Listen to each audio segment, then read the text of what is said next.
R.I. Presents. Sea People Mountain People Chapter 2 Encounter with Mythology.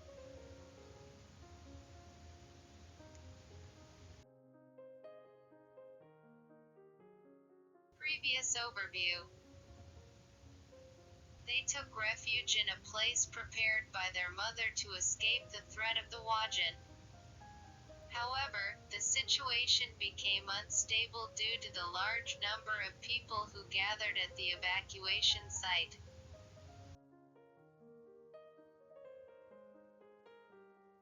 While it is reassuring when the number of people increases, a large number of people narrows the range of activities, so what we can do when a problem occurs is limited.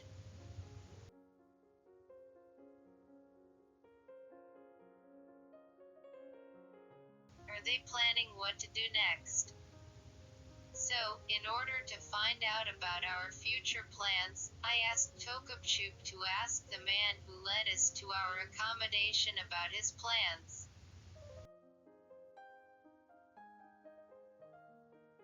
She immediately spoke to the man, but his answer was a bit vague and his plans for the future were fluid.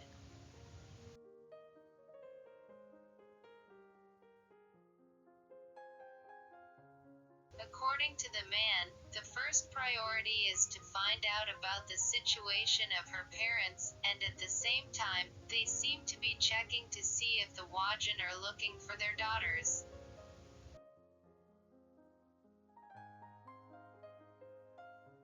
However, the plan ahead was vague, and although their mother had entrusted them with evacuating over the mountains if there was a risk of harm to their daughters, they seemed to be hesitant to go into the mountains.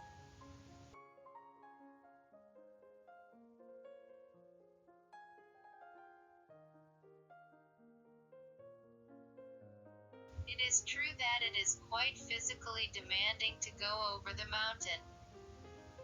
But I don't think they have a problem with physical strength, so is there any reason to hesitate to go over the mountain other than physical strength?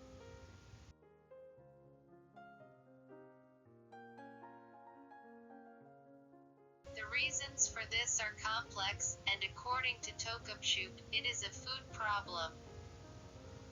There is not much food in the mountains, so he feels anxious about being away from the sea.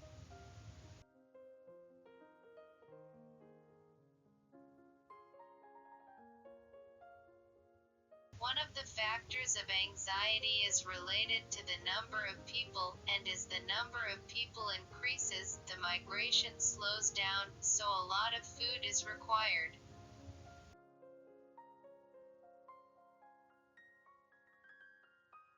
The other thing is that he doesn't know how many days he will need to cross the mountain.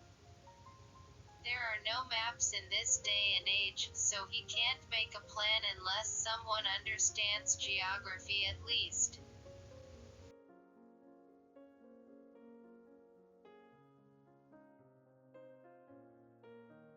But her mom instructed him to go over the mountain, right? Did her mother know the geography beyond the mountains?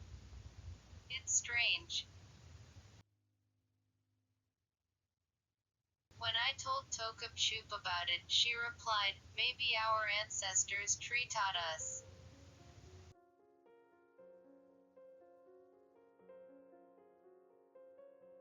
Then, Kanasiapu, who was listening to the story while staring at her face, suddenly said in a loud voice, I forgot.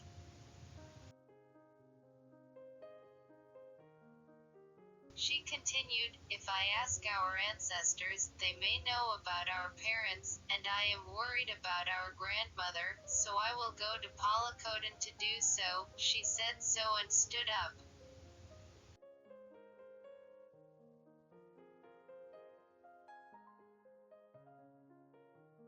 Tokupchup hurriedly stood up and stopped her, but she said, it's okay because Tanu is with me, and ran out of the house.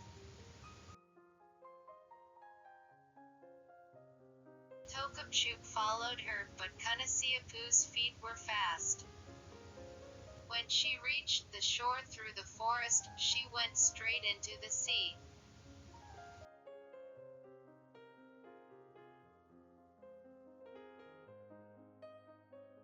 Tokapchuk called her name and urged her to come back, but she stopped, turned around, smiled and waved at me, but she started swimming out to the sea.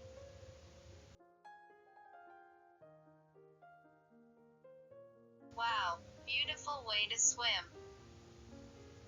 I thought it was amazing that dolphin was a teacher, but now is not the time to think about that. It would be reckless to swim far away, and it would be too dangerous for her to go alone.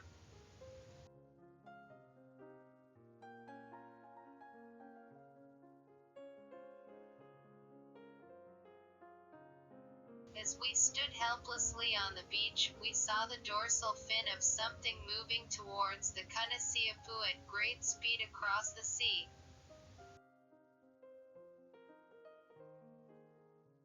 Then, when the dorsal fin came close to Kanasiapu, a sound of something echoed faintly in her head, and Tokapchuk, who felt the sound, muttered, "Tanukamwe."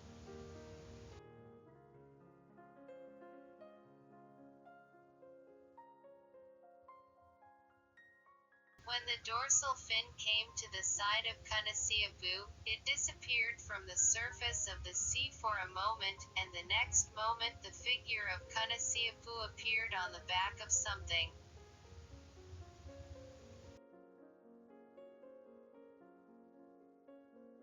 "It's a dolphin. It's Tanukamwe." She turned to us, smiled and waved her hand, exclaimed, "Susa understand us." And she swam away on Tanu's back.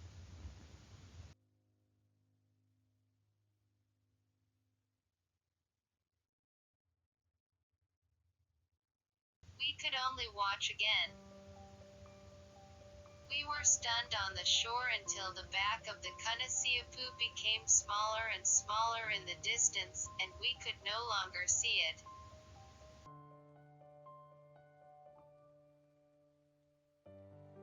Something has to be done. We know where she's going. In the meantime, I'm going to tell my fellow men that Kanasiapu has gone to Palakodan, and let's ask them to find her.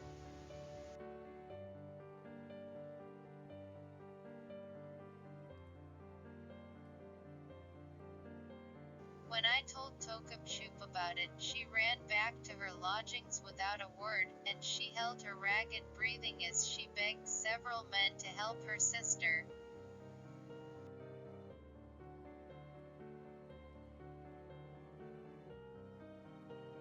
When they heard her story, they were surprised and hurriedly set off for Palakodan in a hurry.